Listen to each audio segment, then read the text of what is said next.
Wala. Wala. Akala mo na wala. Joke lang, hindi. Kala mo lang meron. Ito na. It transcended it. It's a rom-com. Hindi It's not naman. one thing. Yes, exactly. Ano may tanong?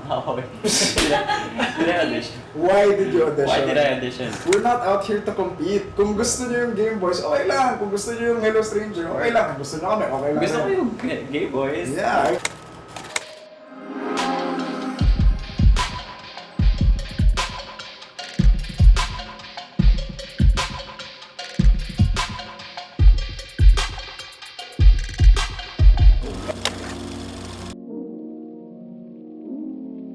Well, Gaya sa Pelikula is primarily a BL story, but we also try to classify it as a coming-of-age kind of story kasi it's about two young men, like sort of figuring out life, figuring out each other, their own self as they grow to, like learn about the feelings that they have for each other.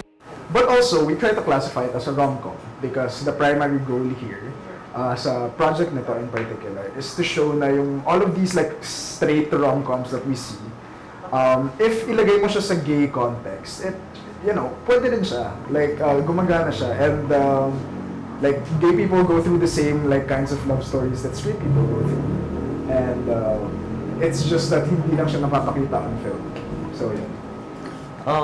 How did my character play into that? Kasi Ian did a good talagang description of it. So, I could add how my character fits into the project. How? Sino ba si Carl doon? Ganun.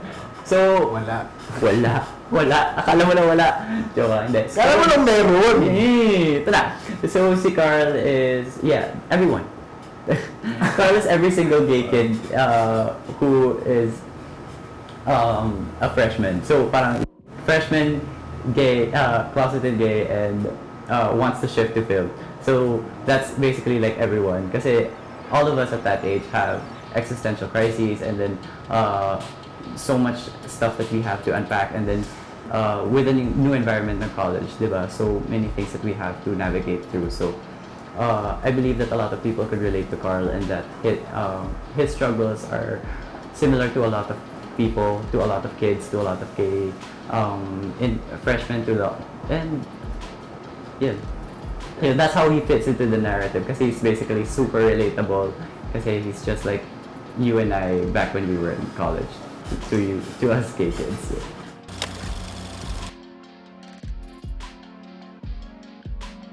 Oh my gosh.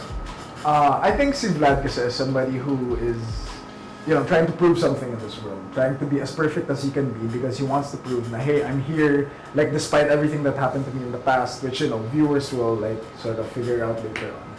Na, alam mo yun, magaling ako, like, parang may kaya akong ipagmalaki. And I think, that's a universal experience, eh. Lahat naman tayo gusto natin maging magaling, lahat natin gustong mapatunayan sa sarili natin, or kung hindi sa sarili natin, sa mga parents natin, sa society na may kaya tayo, parang may pinaglalaban tayo. And, it doesn't have to be as specific as like what I get from Vlad, because, a lot of people can relate with that perfectionist kind of attitude.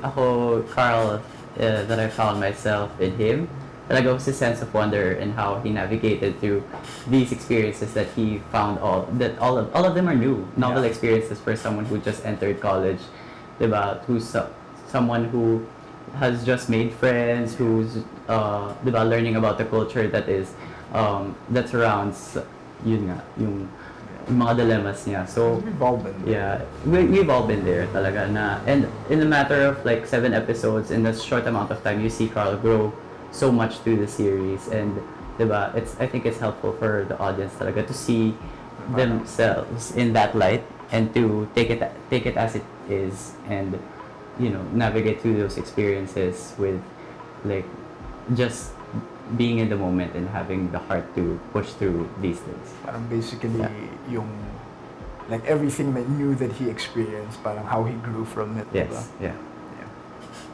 I think people could relate to that.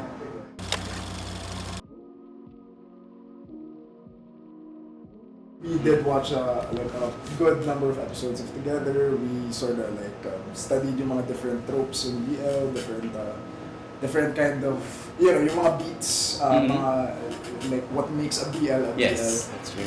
So we are very familiar with that. parang we did our fair bit of parang pegs for the different series. Para, alam mo yun, para mas educated yung approach namin when it comes to this kind of project. Yeah. Ganda lang together. Yeah. Very, like, you can see kasi yung parang charisma of the people. I agree. Diba, like, coming into this, like, before I was casted as Carl din, diba, syempre, like, we were all made aware, especially our cohort, the millennials, the Gen Zs, of what BL is and what's it's cracked up to be. And then it's really overwhelming, diba? There is how the BL wave from Thailand came to the Philippines and how we accepted it as, diba, as it were. So before that, yeah. it was like Diba? the gay media was like medyo taboo, ganyan, na parang it had to be like this thing na parang like a lot of the times po yung mga indie movies na nagpapakita. And if end-to-end yung narrative, it's usually indie, diba? Yeah. It's rarely like into like quasi-mainstream even, diba? It's rarely permeated that. But then, coming into Gaya sa pelikula enriched my knowledge about BL, especially nga with how its origins, diba? So, diba, like homoerotic relationships have been in media since like 1970s in Japan through yung mga light novels, and then how we, as here in the Philippines, try to make it indigenous to the country, to make it specific for us, in that we try to push for representation, to push for more pronounced female characters.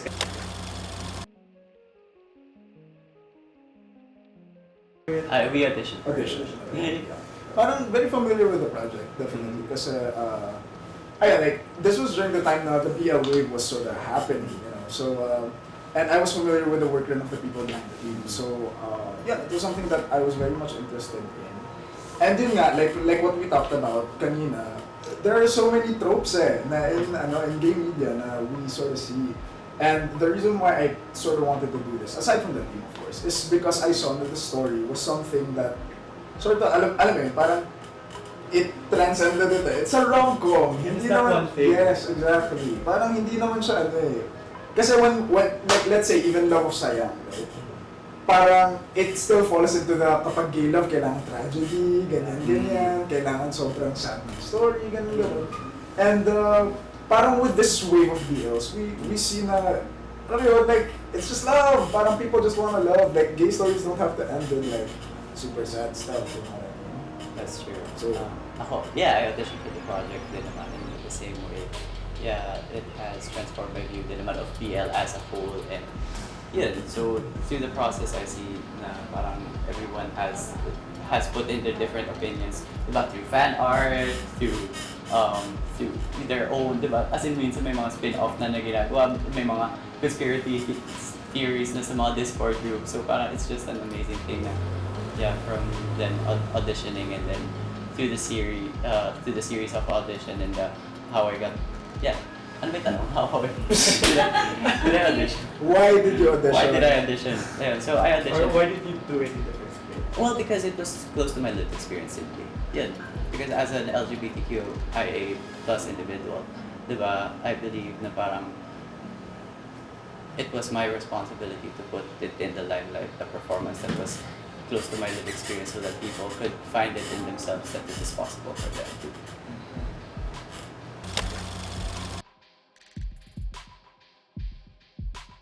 I think yung nangibabaw definitely is being thankful na there is an opportunity to tell a story like this. Like in a sea of so many people not being able to work not having the same opportunities as us. So I think like nag-permeate din sa parang yung buong team naramdaman yun. Which is why I think lahat ng mga tao sobrang game to actually do the story, sobrang game to work on it the best way that they can. And same with us, parang doing yung work na we were like thankful enough to receive justice. Oh yeah. Working in the pandemic was really crazy in so many respects that at one you see it as you see as having a job during a pandemic a blessing, but then at the same time like a lot of things are happening, but it's also like a responsibility. Yeah, it was a responsibility to really show something out there that people could relate to. Diba? People are craving for something right now, diba? That people are stuck at home, diba? So parang I found it as a way for just to, diba? Yun, it was one of my goals na for them to find Now that home there, within, parang now home that within something. there is a need for media in the quarantine. Parang Yeah, it's the best time to put forward the I agree. LGBTQ stories. yeah. Yeah.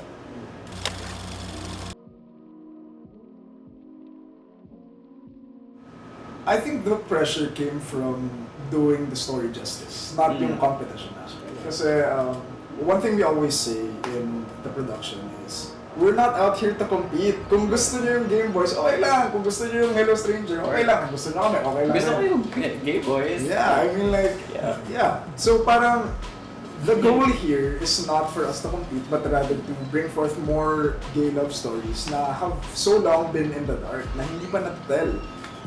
And kami, no matter how good we do the story, hindi namin masasakop lahat ng mga storya ng mga gay people out there. Hindi namin masasakop yung story ng lesbians. Yeah. Kasi, alam mo yun, we're both men. Hindi namin masasakop yung storya ng Gameboys. Hindi namin masasakop yung storya ng Hello Stranger. Kasi iba kami. Yeah, I agree. So yun, parang if yung pressure nanggagaling from anywhere, it's really doing our story. And our story alone justice. I agree. Yeah, new pressure for me talaga coming into this project was to be the vessel for which Carl could be brought to life. Kasi, di ba, I'm not the only person who created Carl. I'm not the only person that is responsible for Carl. So, the pressure therein to deliver as much as everyone has, the production, the directing, the writing, like everyone has collaborated in this project, and to just deliver in the same in this shared vision that we had, and to see it on screen, that in itself is the pressure that was, diba, nagging at the back of my brain.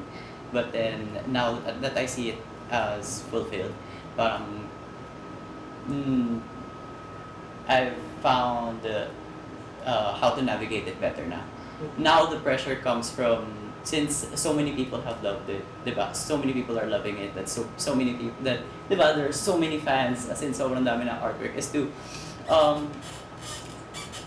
drive forward the message talaga that kaya sa pelikula. Kasi underneath all this glitz and glamour, and then all, diba, all the kilig, and diba, yung eventual goal niya is to really drive home a message that these narratives are normal.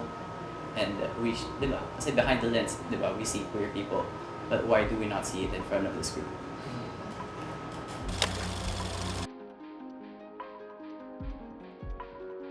It really warmed my heart, kumbaga, na the audience reaction and even the critic response was like very, very, very positive. Kasi at the end of the day, I do this whole, like acting, like movies thing. Kasi gusto kong magbigay ng magagandang storya dito sa mundo. Wow, ang taas, diba? Pero hindi, seryoso. And yung critical response na okay kami is like a sort of validation for me na okay, we did our job well. And yun lang talaga yung importante sa akin. More than the fame, more than recognition of like parang, oh my God, pa-picture tayo, ganyan. No, it's really we are trying to make a beautiful story, and because the critics sort of gave us that validation na okay, we did it well, parang medyo okay na. Okay. My main thing coming into here is some kid watches this and sees that this is possible for him or her. Kasi I believe talaga, glad that the reception was great sa critics. Then as in talaga, there's no harder critic talaga than yourself. For me, I mean, I don't know. Iwan nga natin yung pinapanood mo sa lilo mo. Yeah, kasi, diba, I'm really such an anal person. I'm really a perfectionist. Stop! You could have used a better word, but I get it. Well, whatever. I'm really such a perfectionist when it comes to those kinds of things. So, when people point out something na I could have done better, but I know already. Like, I've done it, I've ran it through my head a couple of times. And yeah, and the only thing, diba, there's no satisfaction in art. You'd always want to improve on something that you... Kasi there's no 10 out of 10 in art. Diba? So, Not subjective. Yeah, so which is like a thrill for me, and I enjoy it as much as I can with the critics ask. But then, yeah, with the reception from the fans, still overwhelmed. People are still sending food at home. Thank you so much. And yeah, yun.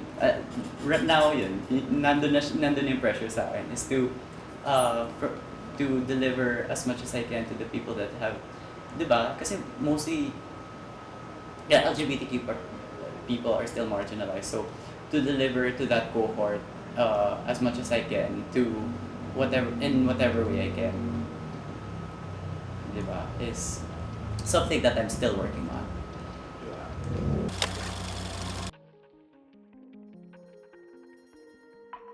Love is love. Parang what we're trying to do here, which is why we say na rom-com more than BL, because we are BL, but also yun nga, rom-com because there's almost no difference. As in like when a guy loves another guy, it's the same thing no, when a girl loves a guy or when a girl loves a girl. You know what I mean? Like let's end this whole stigma of like when it's gay love, it has to be like this, it has to be like that, it has to be sad, it has to be like super sexual, like what we see in so many representations recently. At the end of the day, the only difference is it's between two men. And that shouldn't be more complicated than what it is. It's just two men. That's it. It's just two women. It's all the same. Yes. Love this universe. Oh, well, I hope the main takeaway that the audience would get from here is that pwedeng mangyari sa'yo ito. This is possible for you. Yun lang. Hey, work. Alam mo mag-expect. Yun, di ba? Parang when some kid watches this, because I didn't have it growing up. Na parang to see na parang as a queer kid, di ba, through media, what I'd always see is like, di ba, the Bea Jaloy, but then someday eventually, I hope that someone breaks the glass ceiling and becomes mainstream enough for kids to have it as a reference someday. And parang, uy, if it's not me, if it's not, uy, si Pao, yung Pampa, di ba, it's someone else na who could drive the message home. Na parang right now, na parang yun, we see Popoy at Basha, we see Carson, so Yeah, and basically instead of like a gay kid watching it like straight couple magkaroon din ng on Popoy screen. at Basha yung mga bani. Magkaroon sila ng sarili na lang. Yun yung sa akin.